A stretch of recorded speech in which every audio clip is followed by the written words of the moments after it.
Good afternoon, everyone. My name is Casey McHugh. I'm the Director of the Division of Milk Control and Dairy Services at New York State Agriculture and Markets. We employ about 60 members of staff conducting 7,000 inspections annually, as well as collecting 15,000 samples from New York's very diverse dairy industry. We have everything from small artisan processors to very large processors. And we are the 5th largest dairy state via production and are very proud of our program here in New York. So thank you so much for joining us here today at Cornell's Stocking Hall, where they make some of the state's best ice cream and dairy products. We're going live today. There's 3 of us. It's our first Facebook Live event. So we're going to check that box. Hopefully all goes well here during this ice cream month. And we're highlighting New York's dairy industry as we did in June, and we get the follow-up in July as Ice Cream Month. And we're also spotlighting the 100th anniversary of the Pasteurized Milk Ordinance. So just a little bit of background on that Pasteurized Milk Ordinance. There's a lot of history there. Today, milk is safer than it has ever been. Many years ago, before pasteurization, 1 out of every 4 illnesses was dairy related, and some of that was attributed to moving out of an agrarian type society. As cities grew, milk traveled longer distances and the quality of that milk decreased. And then in 1924, as a precursor to the Pasteurized Milk Ordinance, there was a document that was created called the Standardized Milk Ordinance. And that regulation created a basis for a uniform system of regulating milk across states, cities, and county jurisdictions, because all of those were in play at that time. It's interesting to note that in 1924, Alabama became the first state to adopt that ordinance. And the document at the time focused on many public health measures and quality steps to make milk safe.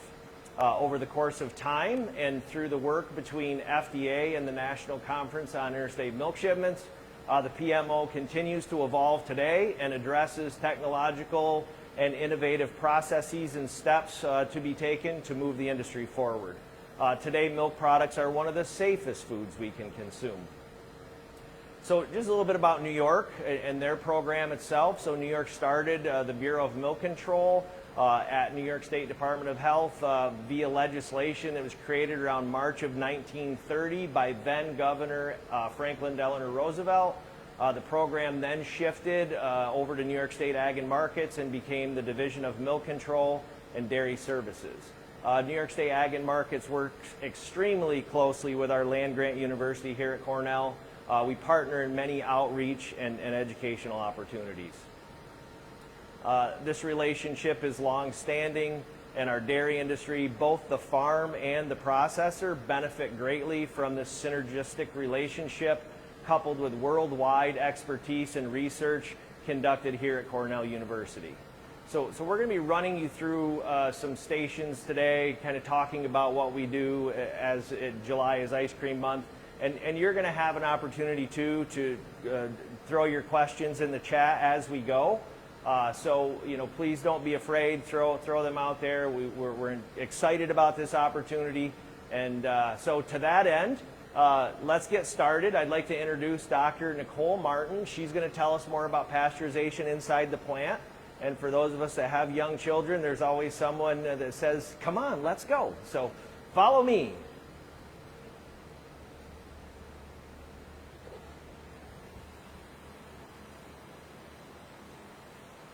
Dr. Martin, how are you today? I'm doing great, Casey. This is a great opportunity. Have you hugged a pasteurizer today? So pasteurizers definitely deserve a lot of love, but Casey, you know that you shouldn't hug a pasteurizer because they're hot. So this is our pasteurization unit here at Cornell. Let me walk you through what happens when we pasteurize milk at the Cornell Dairy here on campus. We receive our raw milk or unpasteurized milk from the farm that's just up the road, a couple of miles, and we pasteurize it to eliminate harmful bacteria. And we now know that pasteurization also works with harmful viruses like avian influenza that you might have heard about in the news recently. So, Casey, do you remember why we call pasteurization pasteurization? I don't recall any trivia questions, Dr. Martin, but maybe Louis? That's right. So we named pasteurization after Louis Pasteur, who was a scientist in the 1800s. And he did some experiments with wine, actually, and heating wine up slightly preserved the wine. It allowed the wine to last a lot longer than what it did when there was no heat treatment applied. And even though that was wine, the concept is still the same in milk, and that is if we gently heat milk up for a short period of time, it kills off microorganisms that can be harmful to humans, pathogens is what we call those, or the kind that can actually spoil the milk. So pasteurization is really, really important, and I know Casey's talked a little bit about how we have 100 years of the PMO, which is fantastic. It's had a huge public health implication for our country and for the world. And let me show you how we pasteurize milk. So as I said, this is our pasteurizer here at Cornell Dairy. We call this high temperature short time pasteurization, and let me show you what happens. So you can see here on the side, there's a series of metal plates that are all smushed together, and the milk comes in and is heated up, and then the milk to about 72 degrees Celsius, at least 72 degrees Celsius, which is about 162 degrees Fahrenheit, for 15 seconds. So the milk is heated up, and then it comes into these tubes here. We call these holding tubes. And this is how we make sure that milk is pasteurized for the right amount of time. Once it finishes going through these tubes, it goes back into our pasteurizer and cools down. This is actually a really efficient process because we use the hot milk that was just pasteurized to warm up the cold milk that's coming into the pasteurizer, and we use the cold milk that's coming in to cool down the warm milk going out. So we recoup some of the energy in that process. So after pasteurization, our milk can be bottled into jugs or into glass bottles, however you like to get your milk. You can use that on your cereal, or you can put it into a glass and just drink it fresh.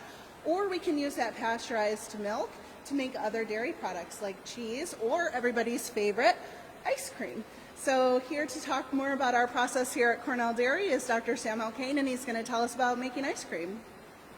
Hey, Nicole, you thought, milk pasteurization is hot, but when we talk about ice cream, it's even hotter. So when we're making ice cream, what we're doing is we're taking milk, cream, sugar, and other ingredients like cocoa powder, mixing them together, and then we send them through the same pasteurizer. But because of the higher solids content, we pasteurize at a higher temperature, about 5 degrees Fahrenheit higher, or 3 degrees Celsius for some of you Europeans out there, to make sure that we inactivate those pathogens and viruses that we talk about. Now, once we've got that great mix pasteurized, now we got to head down to the fun. So from here, out of the pasteurizer, follow me down, and you'll see that the mix then gets sent over to our holding tanks, where we let the mix age just for a little bit. About 4 to 24 hours, it kind of lets the ingredients come together and really get prepped for the next step, where all the magic happens. So once it's aged, it'll come out of these tanks and then go into what we call our flavor vats. Now, these flavor vats are where we might add some flavorings like, say, strawberry flavoring or peanut flavoring that you want in your base ice cream. Once that's all well mixed up, which only takes a few minutes, we send it over to our freezer, where two magical things are happening at the same time. Not me rubbing my belly and tapping my head, but here we're actually freezing down that mix, and at the same time, we're adding air to get us that nice, creamy, fluffy texture that we want in our ice creams. And when it comes out of this freezer, it starts to look kind of like soft serve ice cream, right? Which is super, super delicious. But I don't know about you, but Casey, do you like adding chocolate chips or strawberries to your ice cream? Absolutely love it. So when it comes out of here, this is where that magic happens. We add it here in our feeder. And so here, you'll see people adding pieces of cookie dough. That's pasteurized, right? Heat-treated cookie dough. And strawberries or pretzels or nuts. They'll go in here, mixes it well with that ice cream, and then it gets put into our 3-gallon tubs that you'll see right up there. And once those are filled, they go off into our hardening freezer, which is all the way in the back, where they sit at about minus 10 degrees Fahrenheit until they harden and look like then the pints that we get at the store. And while they're hardening, then we take the time to take apart the equipment, make sure everything gets clean, spick and span, and then it looks like this beautiful, clean facility that we have right now. So if you have any questions about ice cream, think about it and put it in the chat box. I got a question for you, Casey. You want to go try some ice cream? I would love to. Come Let's on, go. let's go. Now, Casey, I don't know if you knew this, but we make 26,000 pints of ice cream here every year, over 20 different flavors. And in fact, every year we get a new flavor. The students here compete in a product development competition for ice cream. And this year, the winning ice cream was an ice cream called Brewing Community, which is about celebrating the rich history of tea all around the world. And so what they did is they took, you like Earl Grey tea? Yeah. Yeah, they took Earl Grey tea, used it as a base there for their ice cream, and then they added in a caramel swirl and bits of shortbread cookie. It was really, really Nice. delicious. And that's just some of the fun that's going on here. Oh, That's isn't it right. cool? So here at Cornell, we also do other things with ice cream.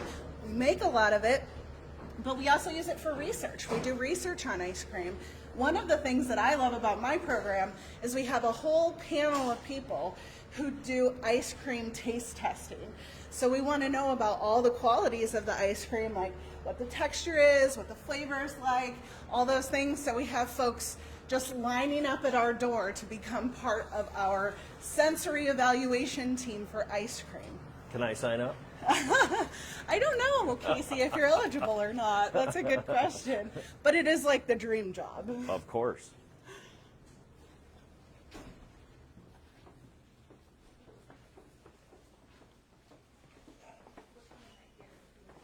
Now we come to Cornelia, and one of the other cool facts is that all the dairy that we use to make our ice cream comes from a Cornell research farm here that's just 2 miles up the road, where we've got beautiful cows that almost look just like this beauty right here. And now let's, shouldn't we grab Yeah, some let's ice cream? taste some ice cream. Absolutely. And we'll see what questions we have coming in, right? What's your favorite flavor here? My goodness. I'm going with the Cascadilla cookies and cream. Well, I got to go with the Big Red Bear tracks. Oh, yeah. I think Big Red Bear Tracks is classic, so I'm going to go with that as well. Kids watching at home, I'm only doing this at lunchtime because it's for work, right? So if you've got any questions, you can put them in the chat and we'd be happy to answer them. We all love talking about dairy and talking about ice cream, so happy to answer any questions that you have While eating ice cream. while eating ice cream. So you might have to go get your own ice cream tonight, so you'll be able to join us. Right. Do yogurt or other dairy products go through the same process as ice cream? So great question. Do other dairy products like yogurt go through the same process as milk, right, and ice cream? So actually, yes. So with yogurt, we also pasteurize our milk. But interestingly, for yogurt, we pasteurize at a much higher temperature and for a longer time. So around 195 degrees Fahrenheit for at least 15 minutes. And what that does is it helps break down the protein, stretch it out, and we get a much thicker matrix. So that gives you that creaminess that we want in our yogurt. So yes, great question. Another question we got, do Cornell students get to work in this plant? Yeah, so that's a great question. We do tours for students all the time to expose them to how dairy is processed here at Cornell Dairy, help them to understand how our food is manufactured. You could see in the plant when we were in there that the front of our plant is all glass windows so that folks can walk right up and see what happens, students and visitors. We also have opportunities for our students to do internships and work in the dairy plant during the semester. So one of our goals is to expose our students to this opportunity and get them trained in understanding how food is manufactured, absolutely. Another question, what's something that you want people to know about dairy in New York? So I'm going to take that question, but for Dr. Martin, I'm going to hold on to the mic so she can get into her ice cream while I answer that question. So New York dairy, right? Fifth largest dairy state, and 16 billion pounds of milk annually. We used to be the third largest dairy state, but the dairy industry is changing in a lot of parts of the country as well, and a lot of that is the innovation that we talked about in the plant. There's a lot of changes nationally, globally in the dairy industry, but New York has had a very strong following and strong history of dairy. We have over 325 processors. We're around 3,000 dairy farms, over 600,000 dairy cows in New York. So dairy is our largest agricultural commodity.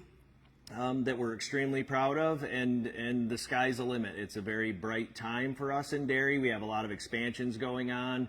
We have some new processors coming in. We have farms also expanding at the same time. So it's really a great time for dairy in New York. I think I would just add to that thank you.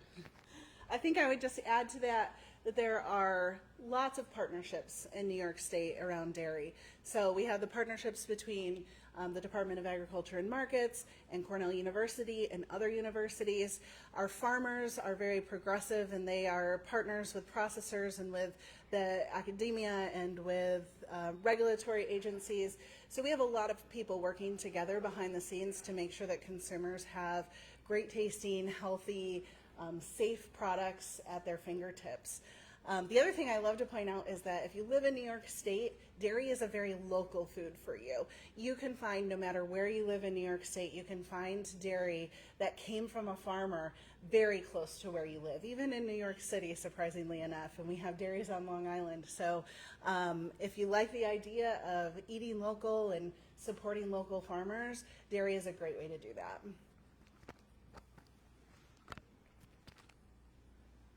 And the best for last question we got, what's your favorite ice cream flavor?